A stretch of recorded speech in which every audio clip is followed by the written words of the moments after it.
কর্মকর্তা এবং রাজনৈতিক নেতৃবৃন্দ, আমরা পরিবারে আজকের এই অনুষ্ঠানের শুভ উদ্বোধন বেলুন এবং পায়রা উড়িয়ে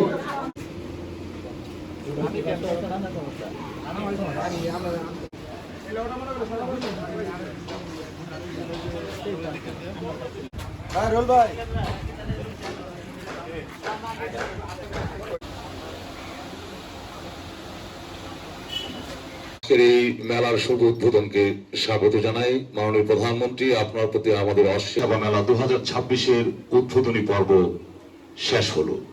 সবার মাননীয় সভাপতি আমাদের 19 মে ভূমি সেবা মেলা 2026